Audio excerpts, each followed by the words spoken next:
Hello everyone! The new season of Rick and Morty has set high expectations for itself. Exciting battles between Rick and Prime Rick, the appearance of the evil Morty, Bird Person, Squanchy, and other favorite characters we fans have been waiting for, and our prayers have been answered.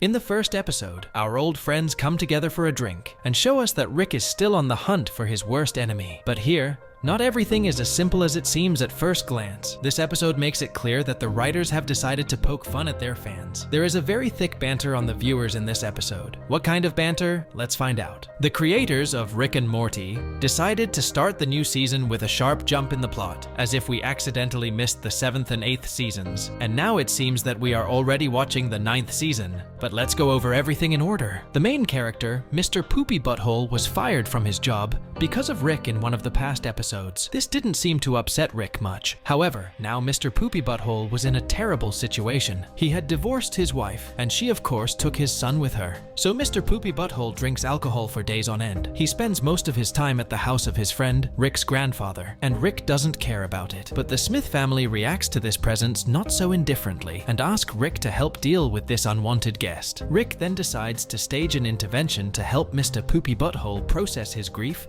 and stop his drinking. However, Rick doesn't want to do it alone, and he turns to his old friends for help. This is where the confusion begins. Gearhead is the same traitor who ratted out Rick and Morty to the police in the episode about the mysterious gas from the netherworld. He's currently having a quiet conversation with his old friend. It turns out they made up a long time ago, but the mention of this unpleasant event ends with the phrase, "It's not an intervention." Strange, of course, but let's assume that the reconciliation between them is not so important for the plot, and it remains behind the scenes. Maybe, but what about Squanchy? This is the same friend of Rick's who fought for his freedom at the failed wedding of the bird personality. The outcome of the fight was not shown to us, and according to some versions of the audience, Squanchy was killed or captured. However, we worried in vain because Squanchy turns out to be perfectly healthy and alive in front of us. How he got out of that mess was not shown. And wasn't it important for the plot? That's absurd. And the fact that Rick, one of Squanchy's best friends, didn't even know if his friend was still alive just drives Rick and Morty fans crazy. Try to think about this scene from the perspective of the screenwriter who wrote that sentence.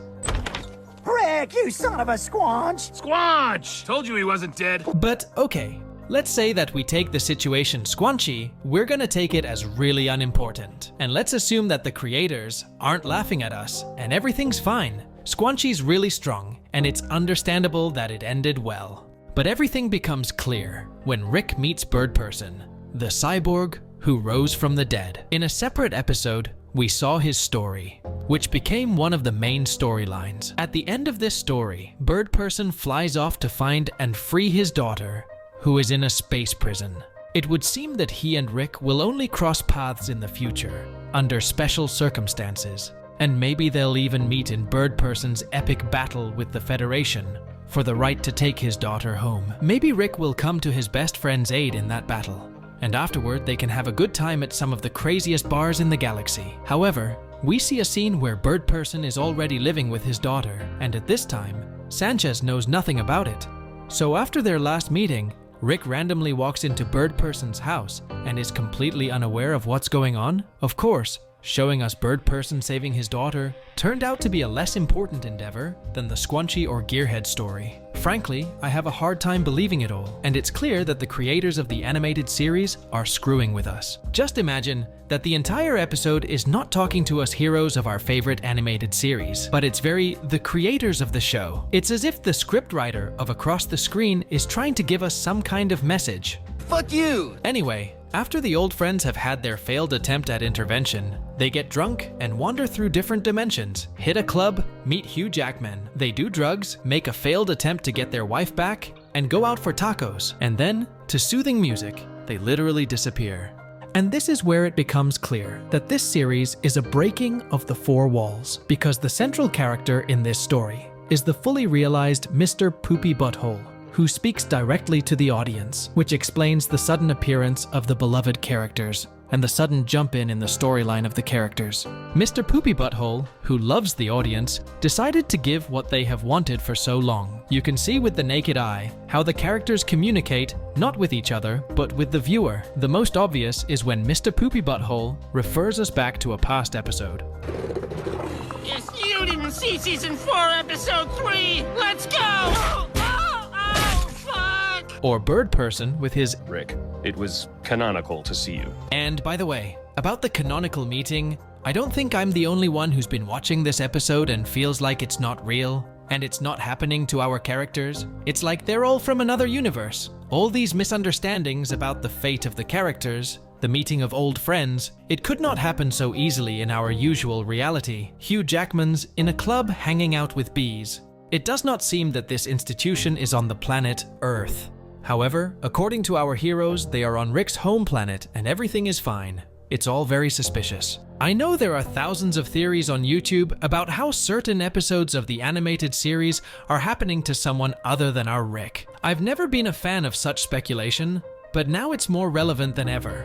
I'm not sure that the events of the first episode of Season 7 really take place in a dimension other than our own, but there's definitely something wrong. The beginning of the new Rick and Morty season feels fake, too disconnected from the main story of the entire series, considering that we saw more characters important to the plot in this one episode than in any other episode in the last couple of seasons.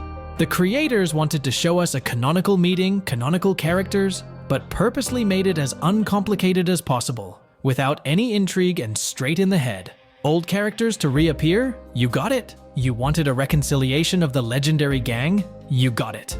And of course, the scriptwriter couldn't help but laugh at those predictors who said that the 7th season would start with Prime Rick being killed off as unexpectedly as possible, so that everyone's head would explode from this turn of events. Maybe that's what the creators would want to do if the Prime storyline wasn't so commercially important to retain viewers. But what will it really be like? What's gonna happen next? We'll find out soon enough. Subscribe if you want me to do a review on the next episodes. And that's it. Thanks for your likes, subscriptions, and comments. We'll see you around.